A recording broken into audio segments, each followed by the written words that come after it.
Boa tarde, pessoal. Aqui é o Thiago Figueiredo da Cedro novamente. Estamos hoje em mais um episódio do nosso CedroCast, que é o nosso canal aí de podcasts da Cedro. Só lembrando para vocês, esse canal foi criado aí com o objetivo de disseminar conteúdos aí sobre mercado financeiro e tecnologia para os nossos clientes, parceiros e também para os nossos cedrenses que nos acompanham.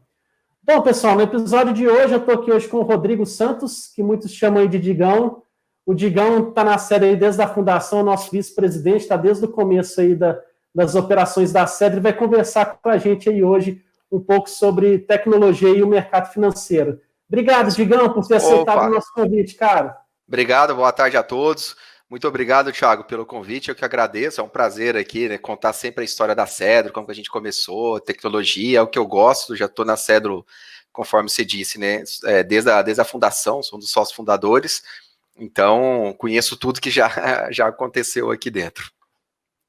Bacana, Digão. Só lembrando, o Digão está desde a fundação, hoje ele está dedicado também junto com o nosso time de produtos. Vocês estão vendo aí na camisa dele, ó, Data Engine, Fast Trade, Embarque, People e Cedro. Então, o Digão hoje está na frente aí do produto aí bem importante no mercado, que é o Fast Trade, que são as nossas plataformas de negociação. Vamos lá, Digão, para a gente começar nosso bate-papo, eu queria que você falasse um pouco sobre o que você abordou aí, sua experiência, sua trajetória na Cedro, sua experiência no mercado. Antes de vir para a Cedro, você já conhecia o mercado, já tinha chegado a atuar, ou foi depois que você veio para a Cedro? Conta um pouco aí para a gente, como é que você se enveredou no mercado de capitais brasileiro? Começou lá atrás, na época da faculdade ainda, o Léo, né, o Leonardo, o Léo Reis, que hoje é o nosso sócio-presidente, ele me chamou, ele teve uma ideia de montar um sistema, na época a gente fazia ciências da computação aqui na faculdade de Uberlândia, e aí ele teve essa ideia de fazer a história, isso é a história da Cedro inicial, né? Então ele juntou uma série de amigos dentro da faculdade mesmo, apresentou para a gente um terminal, falou, olha, vamos fazer um desse daqui, pensando em democratizar o mercado. Naquela época era muito caro, as plataformas, não tinha muita tecnologia, né, o volume, as bolsas eram muito pequenas e tal, então era um outro momento. E aí, eu que fazia computação naquela época, embarquei nessa com ele, né, e acabou que isso, de uma ideia, o Léo sempre, uma visão muito grande, na verdade ele sempre já mirava lá na frente, né, e eu não tinha naquele momento a mínima noção do que era a Bolsa de Valores, BMF, Bovespa, Ibov, não sabia, Dow Jones, sabia nada, né, simplesmente era puro em tecnologia. E aí, com o passar do tempo, né, a ideia...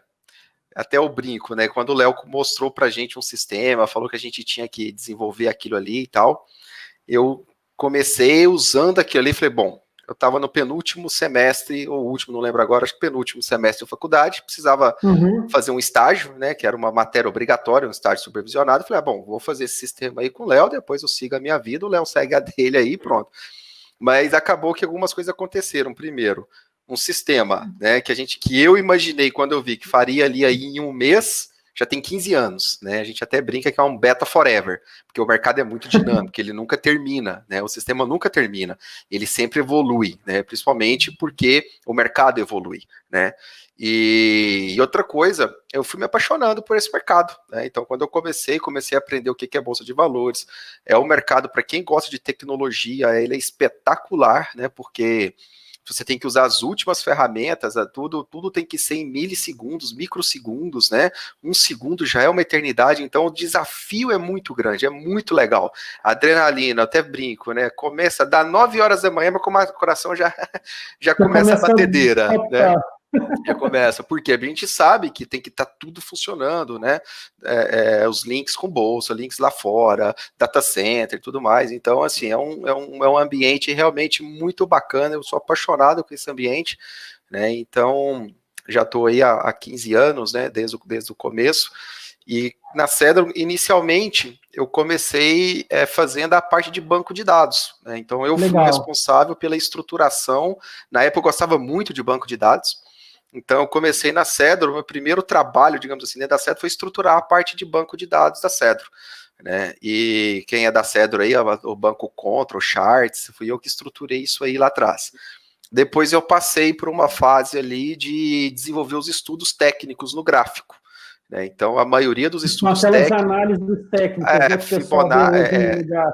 Isso, Bollinger, McD, IFR, né? Só que aí acabou que depois a gente acabou comprando um componente americano que já vinha com isso tudo embarcado, mas no começo não tinha DLLs já pronto, a gente tinha que desenvolver tudo na mão, né? E aí depois eu fui passando, né, por várias áreas aí na Cedro. Hoje eu estou, desde o começo do ano de janeiro, né, para cá, de janeiro de 2020 para cá, eu assumi só o Fast Trade, das 3 versões, a plataforma Fast Trade Desktop, a versão web e a versão celular, né, o aplicativo mobile. Eu estava também até o ano passado como PO de outros produtos, como Market Data, Webfeeder e OMS, e acabei a gente fazendo uma divisão para eu focar mais, né, nas plataformas. A gente fez uma divisão interna. Então, hoje estou focado nas 3 versões do Fast Trade. Tá. Bacana, Digão. Queria que, aproveitando o assunto que você falou aí, queria que você falasse um pouco para o pessoal que às vezes está começando e está aprendendo, não só sobre a parte de investimento, mas a parte de tecnologia. Você está lá, você vai operar na Bolsa, né? Então, o que hoje compõe aí de sistemas que é necessário para a pessoa estar operando na Bolsa? Isso. A gente tem tantas plataformas que é o home broker, mas não tem só isso, né? A gente tem toda a parte por trás ali dos OMS, que fazem essa comunicação, o pessoal entender melhor. Quando você está ali na sua casa e quer comprar uma ação da Petrobras, tem um caminho longo a ser percorrido ali até essa ordem chegar na Bolsa e o seu negócio ser efetivado. Exatamente. Então, assim, tecnologicamente falando, pessoal, a maioria das pessoas, né, principalmente pessoas que não são de tecnologia, quem realmente é investidor, ele só usa a plataforma, o Fast Trade, seja a versão web, o app ou a versão desktop. Então, ele está vendo ali, ele abre o desktop, por exemplo, né, tem lá a planilha, gráfico, book, envio de ordens, limite, tudo, tem tudo. Então, acaba que ele só vê aquilo, mas por trás daquilo ali, né, existem vários sistemas para suportar aquilo, né? Eu vou destacar aqui basicamente 2 sistemas que são os mais importantes, mas eles derivam em vários componentes. Mas assim, para um sistema funcionar, uma plataforma funcionar, né, o que ela precisa basicamente? Primeiro ponto, Market Data. Né? O que é o Market Data? Market Data é a cotação. Então, quando você abre uma plataforma, e você vê ali uma planilha de cotação, os ativos piscando, o gráfico, né, o book de ofertas, o times and trades, isso tudo é a parte de é a parte de market data, né? Ou seja, nós temos um servidor que hoje ele é um data feed, o nosso data feed chama Cristal Difusor, né? E esse servidor ele está conectado direto na bolsa de valores por links, tá? Quando a Cedro começou, para vocês terem uma noção do tamanho, né, que tanto que a bolsa está crescendo. Quando a Cedro começou, eram links de 2 mega, tá? Isso em 2005, mais ou menos. Então, assim, um link de 2 mega sobrava, né? E era muito para a época. E isso veio aumentando, aumentando, aumentando. Há 2 anos atrás, a bolsa recomendava um link de 30 mega, tá? E hoje, junho, né, ela está recomendando links de 600 mega, né, para vocês terem uma noção. Uma diferença muito grande. A diferença, e a gente tem links de 1 giga, né, então, links direto. Quando eu falo link direto, é um link dedicado mesmo, né, ligando os nossos data centers. Hoje nós temos 3 data centers, né, um fica aqui em Uberlândia, mas ele é mais local, a gente até utilizava ele para algumas coisas de desastre, assim, mas hoje ele é sempre 100% local. E a gente tem 2 de produção mesmo, que é o Audível e Equinix. São 2 data centers que ficam em São Paulo, né? Quando eu falo que a gente loca, né? Não é da Cedro, a gente aluga ali e tem os servidores lá dentro. A gente compra os servidores e coloca lá. Dentro de cada um desses 2 data centers, existem 2 links com a bolsa de 1 giga, né? Então, para vocês terem uma noção que é um investimento alto, né? Não é barato um link de 1 giga. Nós temos 4, né? 2 em cada data center. E se você pensar que praticamente, né, há 2 anos atrás, 3 anos atrás, basicamente, a bolsa estava exigindo ali links de 30, depois passou para 60, depois veio 100, 300, e agora eles estão exigindo links de 600 mega. Então, isso é para suportar o market data. Então, a Cedro compra esse sinal, existe um contrato da Cedro com a bolsa, né, no qual a Cedro, através desses links, recebe todos os dados de cotação da bolsa, e aí a gente trabalha esse dado aqui e desce para as plataformas, né? Então, esse é um mundo. O outro mundo é o mundo de... Que é o que o pessoal vê lá na tela, né, Digão? Que é o que vê na tela. É o pessoal que não conhece, né? Então, ele está abrindo o sistema e tá vendo lá o preço da Petrobras piscando, é isso aí que você está falando. É isso que eu estou falando, exatamente. Ele viu um livro de ofertas da Petrobras, viu um book de ofertas, né, um Times and Trades da Petrobras, toda aquela movimentação que fica ocorrendo em tempo real, aquilo ali tem um fluxo. A bolsa manda para um servidor da Cedro, a Cedro trabalha esse dado e desce para a plataforma para o cliente ver ali na tela de uma forma visível, né, numa forma de planilha de cotação, de book e tudo mais. Então esse é um ponto. Um outro ponto é o envio de ordens, que também é chamado de roteamento, né? Para isso, existe um servidor chamado OMS, Order Management System, né? Um OMS é um sistema de gerenciamento de ordens, é um outro servidor que a Cedro também tem, da mesma forma que a gente tem o Crystal Difusor, nós temos o Crystal Broker, que é um OMS. É um servidor back-end, também ninguém vê ele, né? Que ele é um servidor. Qual que é a função desse servidor? A função dele é receber a ordem do cliente. Então, quando você abre uma plataforma, abre a boleta lá e manda enviar uma ordem, essa ordem sai do seu terminal. Quero comprar, né? Vou comprar. Quero comprar Petrobras. Então, você vê ali o preço. Ah, Petrobras está R$20. Esse preço você está vendo porque tem um servidor da Cedro, que é o Crystal Difusor do Market Data, recebendo a cotação da bolsa. Quando você manda enviar uma ordem, essa ordem vai para um outro servidor. Esse servidor é um OMS, né, um Order Management System, e ele chama Crystal Broker, o nosso OMS. Qual que é a função desse OMS? Ele vai pegar aquela ordem, e claro, é uma coisa importante. O OMS ele tem que estar vinculado a uma corretora, porque a Cedro não é corretora. Sim. Então, para um cliente que quiser, né, usar a nossa plataforma para enviar uma ordem, ele tem que abrir conta numa corretora que possui o nosso OMS. Né? Por exemplo, no Brasil hoje tem lá 50 corretoras, 60. A Cedro está em 25. Nas outras não tem jeito, uma corretora que a Cedro não está hoje, se o cliente quiser enviar uma ordem, não tem jeito, né? Aí a corretora teria que contratar o nosso OMS. Então o OMS, a função é, quando o cliente envia a ordem, essa ordem chega no OMS, o OMS valida na corretora se aquele cliente tem ou não tem dinheiro, se ele está alavancado, se ele tem a custódia, se ele pode fazer uma venda descoberta, ou seja, ele valida o risco daquele cliente, daquela ordem. Se ele não tiver dentro do risco, se ele não tiver dinheiro, alguma coisa, a gente rejeita para o cliente. Se tiver, a gente manda para a bolsa, né? E aí a bolsa que faz a execução e tudo mais, né? Então, o Fast Trade, né, a plataforma nossa, ela está conectada a esses dois servidores, um para receber a cotação e outro para fazer, né, o envio de ordens. E basicamente, pessoal, esses dois servidores, né, a tecnologia empregada dele, né, é muito alta, porque assim, qualquer milissegundo de atraso, o cliente, né, ele é levado a um erro operacional, né? Então, por exemplo, principalmente quem usa telas, né? Até que eu estou falando 1 milha, as pessoas podem estar falando, poxa, 1 milha é muito pouco. Realmente, é muito pouco, mas para um robô não é. Né? Para uma pessoa que está na tela, né, ou seja, está no desktop, na web, não é vendo, o seu próprio olho já te dá um delay ali de uns 300 milha. Então, talvez 1 milha até aqui não é muita coisa. Mas como a gente trabalha para sistemas críticos também, por exemplo, para um robô, né, então a gente tem que sempre estar procurando a melhor performance. A gente tem que estar, né, procurando sempre a performance possível, né, daquilo ali. Então, basicamente é isso, pessoal. Quando vocês estão vendo a plataforma, tem um mundo ali por trás. No caso da Cedro, são 2 data centers, né, ligados na bolsa. Se um data center cair, o outro assume, né? Então, é uma infraestrutura bem maior do que simplesmente só uma telinha piscando ali, né? Isso é muito importante, o pessoal não tem noção, né, Digão, do pacto tecnológico que existe para poder manter essas operações rodando aí, tudo funcionando, né? E ter estabilidade, ainda mais a bolsa nessa época de crise aí, a gente viu vários circuit breakers. Muito circuit breaker. E aí se comprova que ter realmente uma estrutura aí de qualidade faz a diferença.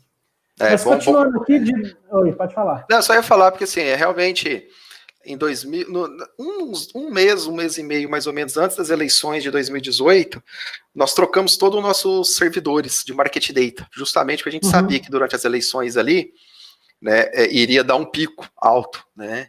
E realmente, de lá para cá, o volume aumentou muito, também veio junto com a RLP, que é uma funcionalidade da Bolsa, isso aumentou muito o volume, e a gente já estava preparado, né, para isso. Os servidores nossos hoje, eles suportam um aumento muito grande da Bolsa, Então, nesses circuit breakers que tiveram aí por conta da pandemia, a gente conseguiu passar ileso neles aí. Uhum. Não, bacana, Digão. E na sua trajetória aí, a Cedro começou em 2005, na época que estava acabando aquela parte do pregão Viva Voz e modernizando para a parte de sistemas. O que você observa aí que mudou aí no mercado que foi relevante ao longo desse tempo? Nossa, mudou muito, é muito mesmo, né? Até vou contar uma história interessante de umas feiras que eu participava, mas é o seguinte, quando a Cedro começou, a Bovespa já não existia mais o Viva Voz, era só eletrônico, tá? Em 2005. A parte de bolsa, né? De ações, a parte de bolsa, porque, fazer um histórico aqui, na época a Cedro começou, eram duas bolsas separadas, Bovespa e BMF, né? Eram duas entidades separadas. Isso. Depois elas fundiram, né? Criou-se a bolsa BMF Bovespa, e hoje eles compraram a CETIP, hoje não, né? Já deve ter uns 3 anos mais ou menos, compraram a CETIP e mudou o nome para B3, né? Que é Bolsa Balcão e... esqueci Bolsa agora. Brasil, Balcão... esqueci agora o nome aqui. Me deu um branco, mas é a B3. Né, mas é a mesma lá atrás. Inclusive, até hoje ainda existem os dois segmentos, Bovespa e BMF. Tecnicamente falando, existe ainda os dois segmentos dentro da bolsa. Então, lá atrás eram duas bolsas. Então, Bovespa já não era mais... não existia o Viva Voz, era só eletrônico. E BMF existia ainda o Viva Voz. E era até engraçado que existiam dois, igual hoje todo mundo conhece, né? Por exemplo, você digita lá o Indy Q20, por exemplo, que é o papel do índice futuro, né? Existiam dois códigos, existia o Indy Q20 e o Indy Q20V, que era o Viva Voz, né? Então todo código tinha um outro código com um Vzinho, né? Que eram dois códigos, eram duas cotações distintas, né? Uma cotação do eletrônico e outra cotação do Viva Voz, né? E a BMF era muito para trás. A BMF era muito, muito para trás, tecnologicamente falando, tá? Eles começaram a melhorar alguma coisinha, e na verdade, assim, em 2005, quando a gente começou, a Bovespa já era aberta, ou seja, já podia conectar nela para envio de ordens, mas era um protocolo proprietário, engessado, era horrível. Né? Até o sinal de cotação deles era um sistema que chamava ProxyDiff, também era horrível. A BMF era pior ainda, não tinha nada. A BMF não tinha como você enviar uma ordem para eles. Aí, mais ou menos em 2006, por aí, 2007, eles criaram um negocinho que chamava WTR, que era uma API só para os mini contratos. Então, só eram os 4 mini dólar, mini café e mini boi, se não me engano. Só os 4 minis que você podia operar. Mas era horrível o negócio, assim, tecnologicamente falando. Era uma API, nossa, era muito ruim, não era boa. E aí, em 2008... a BMF, ela tecnologicamente ela deu um passo muito forte. Ela contratou um sistema que falava fix, ela desenvolveu, na verdade, um sistema que falava fix. O que é o fix? Fix é um protocolo chamado Financial Exchange Protocol, alguma coisa assim, esqueci exatamente o que é o FIX, né? Mas é um protocolo para uma empresa do mercado financeiro conversar com outra. E é um padrão no mundo. Então, a maioria das bolsas, a gente fala, né? Fala fix. A maioria dos sistemas falam fix. Então, isso é muito bom, porque se você quiser... um protocolo universal, né, Digão? Exatamente. Todo mundo conversa nesse idioma. Nesse idioma para transações financeiras. Então, por exemplo, eu quero conectar na Bolsa de Nova York. Se a Bolsa de Nova York hoje fala fix, eu já estou 90% pronto, sem fazer nada, porque 90% de um fix de uma entidade com a outra é o padrão.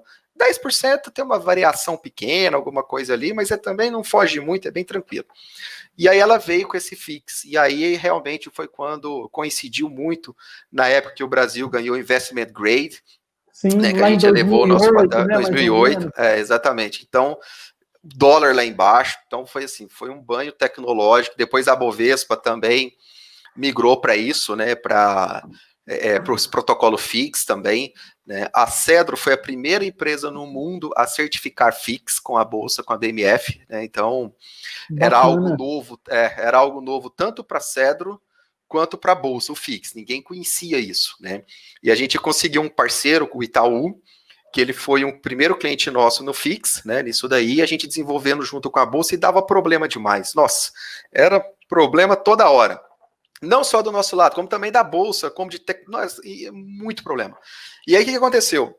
Como estava tendo um estresse muito forte, né?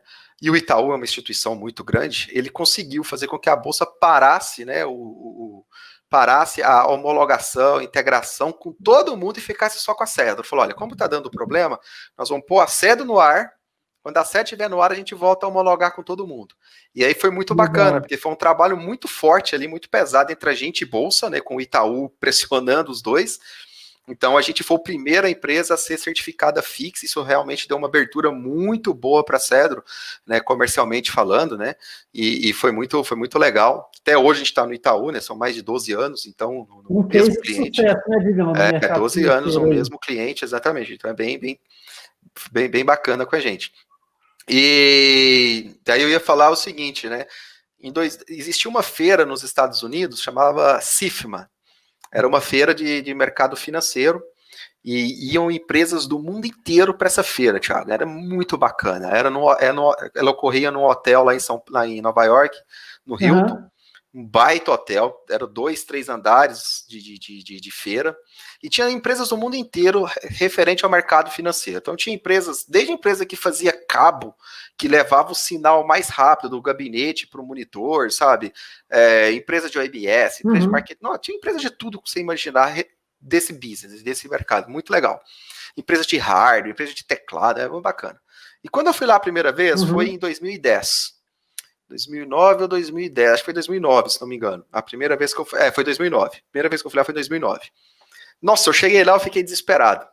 Eu vi e falei, poxa vida, a gente está muito para trás, a gente Brasil, né? E a BMF já tinha liberado o Fix, né? Era algo novo para a gente, mas eu olhava as outras plataformas, o tempo de latência, né, que o nosso OMS fazia, por exemplo, na época, eu vou chutar um número, 10 ordens por segundo, lá eles já faziam 1000 ordens por segundo, né? E, nossa, um volume 10 vezes maior, era uma coisa, assim, inacreditável. Eu olhava lá, né, falei, bem a Deus, né, tanto que a gente está longe. E como a gente, né, pegou uma transição, né, dessa época aí, 2008, 9, 10, com FIX, dólar baixo, essa questão aí da crise dos Estados Unidos, então o pessoal vindo para o Brasil e tal. Em 2010, um ano depois, quando eu voltei lá, né, até eu falo, a gente buscou 10 anos praticamente ali, quando eu fui em 2009, eu olhava e falei, poxa, a gente está uns 10 anos para trás. Em 2010, a gente já estava uns 4, 3, né, ou seja, a gente acabou buscando uns 7 anos facilmente ali em um ano, né, tanto que foi uma mudança drástica para a gente, né, então, porque realmente, depois que a BMF implantou o FIX, que vieram os estrangeiros para cá, que o Brasil ficou conhecido, que estrangeiros começaram a operar, que os estrangeiros lá fora ligaram os robozinhos dele para operar no Brasil, porque agora o Brasil falava FIX, né? Então, assim, foi uma mudança... Um divisor de águas, né? Totalmente, tecnologicamente avançamos muito, né? E eu vi isso, né? Porque em 2009 para 2010, na mesma feira, quando eu fui em 2009, era discrepância muito alta. Em 2010, a gente ainda estava atrás, óbvio, mas a gente já falava pelo menos de igual para igual, assim, praticamente, né? Foi uma experiência bem legal ter vivido isso lá. Né? Bacana, Digão. E olhando para frente aí, a Bolsa se preparou, né? E continua se preparando tecnologicamente para essa demanda aí do mercado. Ela investiu bilhões aí nos últimos anos. Assim como nós também aqui na Cedro estamos investindo bastante. Qual que é a sua visão aí de futuro, para a gente poder fazer as nossas considerações finais aqui, encerrar, o que você enxerga aí para frente aí no mercado financeiro, no ponto de vista aí tecnológico? Eu acho que assim, não tem volta, né? Então, tipo, daqui para frente é só aumentar. Mesmo passando por crises, a gente vê, está passando por crise, alguma coisa assim, tudo bem. Mas o volume, ele não diminui tanto. Pode ser que diminua, obviamente, quando você olha para uma corretora, teve muita pessoa física que saiu, né? Tem muito estrangeiro que foi embora e tudo mais. Porém, se você olhar o volume, que para a gente é o que interessa, né? Porque assim, quanto mais volume, mais tecnologia eu tenho que ter para suportar. Sim. Né? Então, assim, para mim, por exemplo, é mais crítico, digamos assim, um cliente enviar 100 ordens de R$1 do que uma ordem de R$100. Porque, tecnicamente, eu conto 1 contra 100. Né? Então, a Cedro, como empresa de tecnologia, a gente olha o técnico. Então, é volume, ordens, quantidade e tal. E isso, mesmo nas crises, a gente vê que não diminui tanto, porque tem uns robozinhos que continuam rodando, né? Então o volume de número de negócio, essas coisas não caíram bastante nessas crises. Então a Cedro sempre tem que estar, né, evoluindo. Conforme eu disse, há um mês atrás, mais ou menos, a gente liberou o data center Equinix, né? Então hoje nós estamos com 2 data centers, fizemos o upgrade recente para 1 GB, né, dos links para suportar esse crescimento, porque a gente hoje a gente tem um capacity de quadriplicar o nosso número de usuários sem mexer em nada. Então, a gente já está preparado. Já estamos preparados. Hoje eu posso aumentar em 4 vezes o número de usuários que eu suporto nos 2 data centers, tá? E que se eu precisar aumentar mais, a gente tem recursos para isso, tá? É só subir mais servidores, que o sistema é escalável. Então, a gente está bem confortável com esse crescimento, visando aí, né, olhando para frente. Tá? Então, tanto tecnologicamente, quanto em termos de sistemas, né, as soluções nossas são robustas suficientemente para aguentar o aumento dos mercados. Muito bom. Digão, nosso tempo aqui já está encerrando, já tem acho, meia hora que a gente está falando. Eu te agradeço, viu, demais por ter aceitado o convite. Opa, muito, que isso, Thiago. Prazer é meu participar do seu canal. Eu acredito que deu para o pessoal hoje ter uma visão diferente. A gente falou em outros episódios aí mais voltado para a parte de investimentos, como é que funciona o mercado, e hoje a gente quis trazer aí o outro lado da moeda, né? Como é que funciona a tecnologia, né, embarcada aí para as operações do mercado financeiro. E deu para o pessoal entender bem, eu acredito eu. Te agradeço mesmo, mais uma vez, e peço o pessoal para curtir o nosso canal aí, né? Os nossos podcasts e adicionar nos seus favoritos. E nos vemos no próximo episódio aí. E eu peço também entrar no nosso portal, né? Plataforma fasttrade.com.br. Faça o download da nossa plataforma. Você já vai ganhar um demo de 7 dias, né? Da versão desktop, a versão celular e a versão web. Né? Utilize, olha as nossas corretoras parceiras lá e venha operar com a gente. É isso aí, pessoal. Os endereços estão todos aqui na chamada aqui do vídeo. O pessoal vai colocar para vocês conseguirem acessar aí. Maravilha, Thiagão. Obrigado, até a próxima, viu, Digão? Até a próxima, pessoal. Um abraço. Abraço, até logo.